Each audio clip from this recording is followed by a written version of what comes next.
Bonjour à tous et merci de suivre le temps d'information de la mi-journée sur RTI2, la chaîne la plus proche de vous à la une de ce jeudi 10 novembre 2022, jour J, moins 45 pour le 25 décembre, la Noël et les fêtes de fin d'année. Les boutiques font peau neuve par le ravitaillement des rayons jouets pour le bonheur des enfants.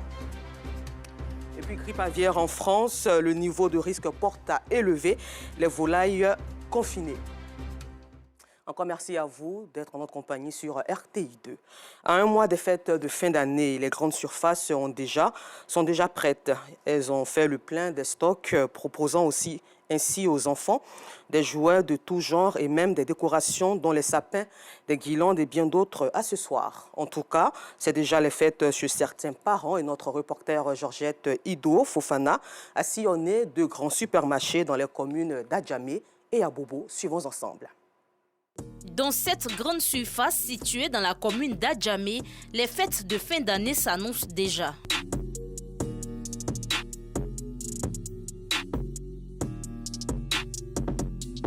Ici, les différents rayons sont pleins. On y trouve des jouets de tout genre.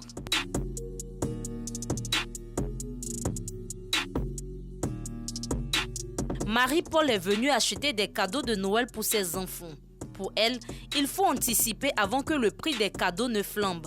Dans le mois de la fête, ça sera un peu cher. Le coût sera élevé, donc je préfère acheter dès maintenant. J'ai pris une poupée et puis des Lego, des dinettes. Ils sont nombreux ces parents qui sont déjà dans l'ambiance de la fête. Adja est venue de Boaké, dans le centre du pays, pour l'achat des décorations. Il faut tout renouveler avant le nouvel an. Je suis venue faire des coups, je profite pour faire mes emplettes. C'est mieux d'anticiper parce que ça te permet de faire de bons achats. Je suis très passionnée de décoration. Je décore mon bureau, je décore l'intérieur. Je m'amuse bien, malgré mon âge. Des jouets, en passant par la décoration, tous les rayons sont garnis. Selon le responsable, la fête a déjà commencé. Cette année, on a commencé un peu vite, mais on a commencé à placer les marchandises. On a placé les sapins, les boules, décorations, les guirlandes, tous les jouets, les poupées, jets de lumière, tout. Vélo, voiture, mais ça va. Autre lieu, même décor.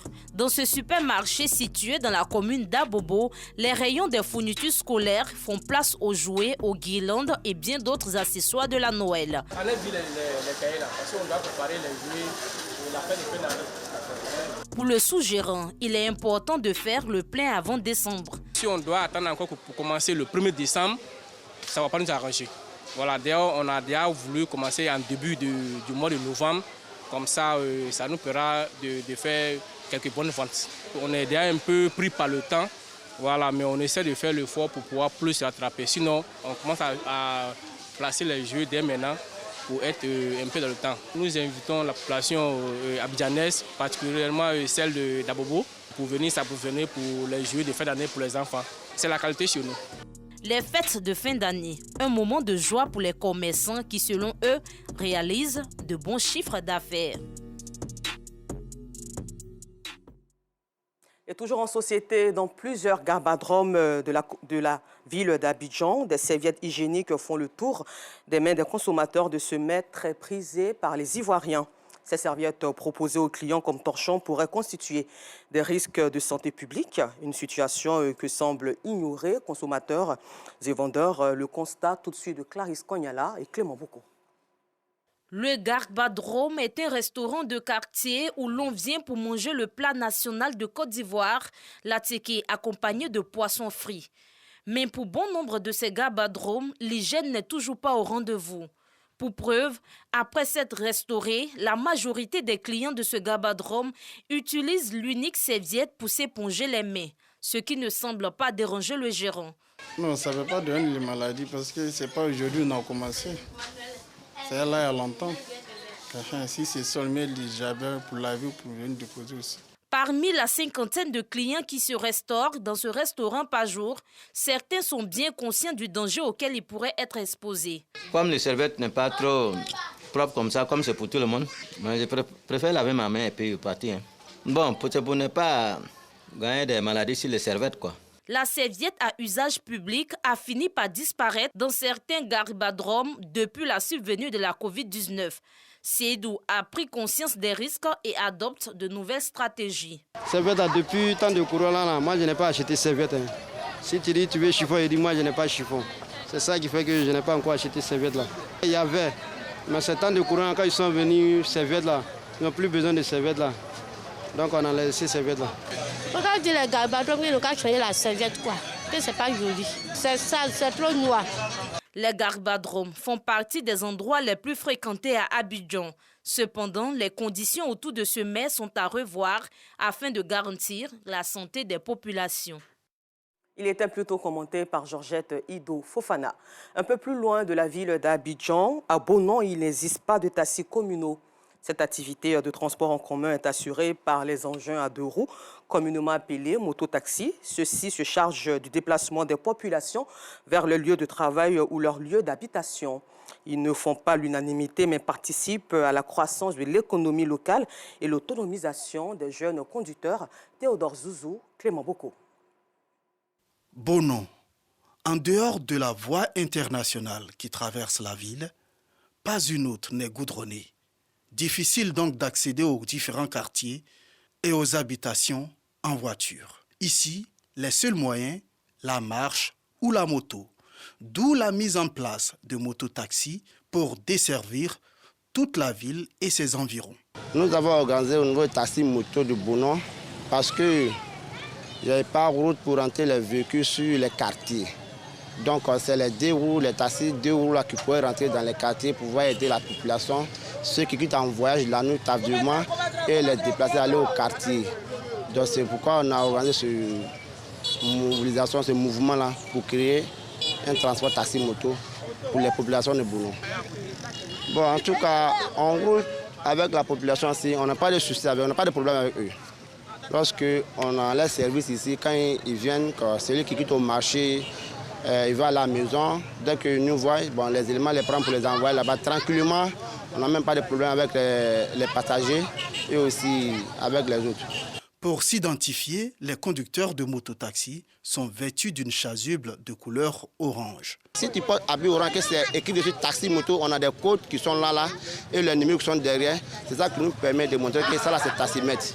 Mais lorsque tu n'es pas ça, non, on t'arrête. Souvent aussi, on t'envoie à la police pour dire ah vraiment c'est ceux qui sont là pour voler notre client. Souvent ils prennent les clients, arriver devant ça, agresser les clients en disant que c'est taxi alors que c'est pas ça. Donc ces personnes là, souvent on fait les patrouilles pour les prendre aussi.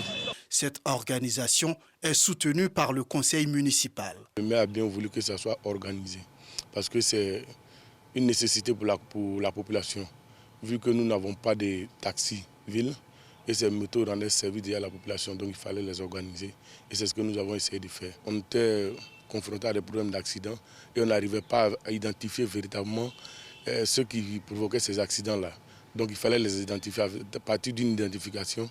Quand il y a un dégât tout de suite, on peut maîtriser, on peut savoir qui est responsable de ce fait. Les mototaxis, dans leur fonctionnement, apportent une plus-value à la commune de Bonon. On paie les taxes avec la mairie. On n'a pas de problème avec eux. On paie les taxes de la mairie chaque fin du mois pour pouvoir renforcer le budget de la mairie. Ces engins à 2 roues, bien que quelque peu décriés, sont nécessaires pour les habitants de Bonon. Il y a trop d'accidents les mototaxis aussi, donc ça fait peur à l'imprudence. Les mototaxis n'ont pas de casques. Souvent quand tu t'assois dessus, là, tu n'es pas en sécurité.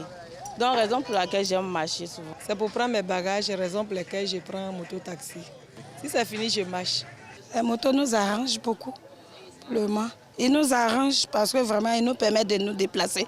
Actuellement, il n'y a pas de route, de voie d'accès dans les quartiers, mais eux, ils arrivent quand même à rentrer dans les quartiers. Voilà. Donc, raison pour laquelle vraiment, pour le moment, en tout cas pour ce qui concerne la ville de Bonon, ils sont vraiment, leur arrivée est salutaire. Les conducteurs sont en 2 groupes. Ceux qui transportent les personnes d'une part et ceux qui transportent uniquement les marchandises d'autre part, surtout la banane plantée sortie des campements et villages. Tous avouent bien gagner leur vie. Par la grâce de Dieu, je gagne pour moi. Je m'occupe très bien de ma famille avec ça. Non, je travaille pour quelqu'un. Il me dit de faire la recette. Quand il fait la recette, ce qui est dessus, c'est pour moi. Souvent, ils gagnent 10 000, 8 000, 15 000, quand ça va.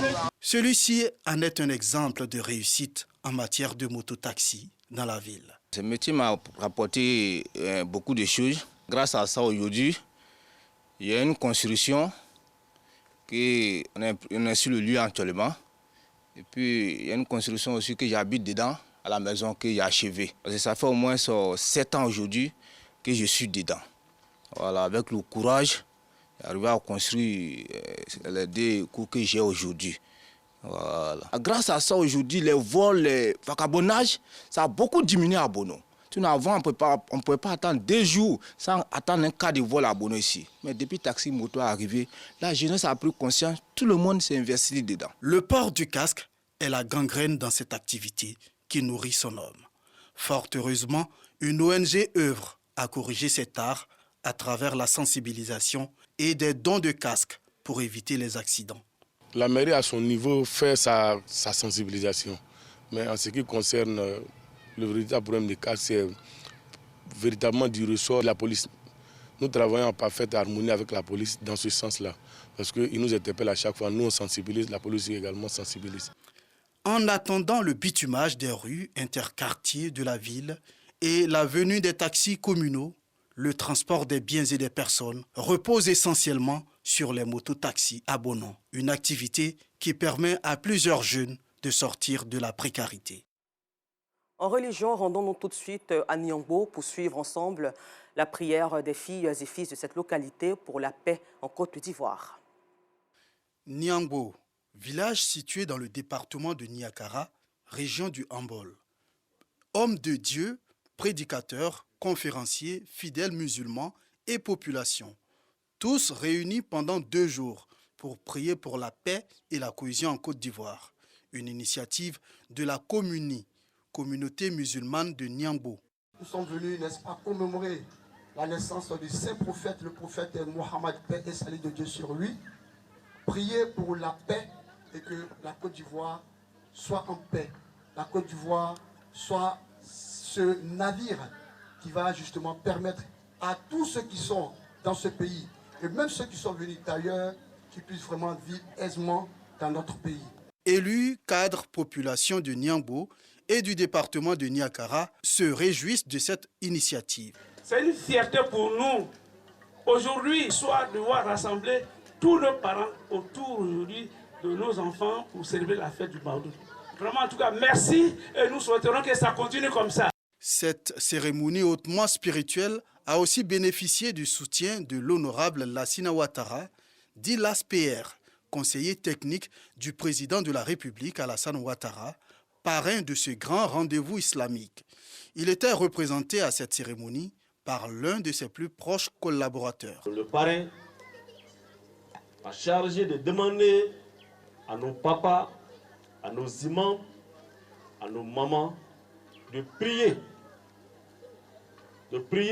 pour son Excellence, le président de la République, son Excellence M. Alassane Ouattara, pour que Dieu lui donne la santé,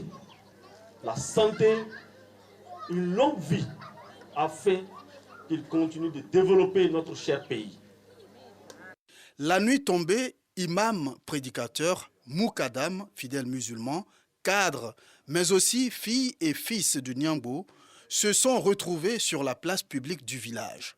Au cœur de cette rencontre, prêches, conférences, bénédictions et prières pour des élections apaisées en 2023 et 2025. Nous avons appelé les hommes à la fraternité, de prier pour le village, de prier pour le pays. Car celui qui veut la paix dans sa maison doit prier pour sa maison. Celui qui veut vivre en paix dans un pays doit prier pour son pays, car de la paix de ton pays dépend ta propre paix. Le lendemain, vendredi, jour de la grande prière, Imam Sanogo, imam principal de la mosquée, dans son sermon a exhorté la communauté musulmane de Niambo et celle de la région du Hambol à prôner l'amour et le vivre ensemble. Après la prière, filles et fils de Niambo se sont rendus au cimetière afin de prier et faire des bénédictions pour les parents rappelés à Dieu. Vive donc la paix et la cohésion sociale sans lesquelles l'on ne peut parler de développement en Côte d'Ivoire. Et puis nous le disions en titre, en France, le niveau de risque de la grippe aviaire a été porté ce jeudi de modéré à élevé sur l'ensemble du territoire métropolitain, contraignant les éleveurs à confiner leurs volailles. Encore merci à vous et bonne suite de programme sur RTI2, la chaîne la plus proche de vous.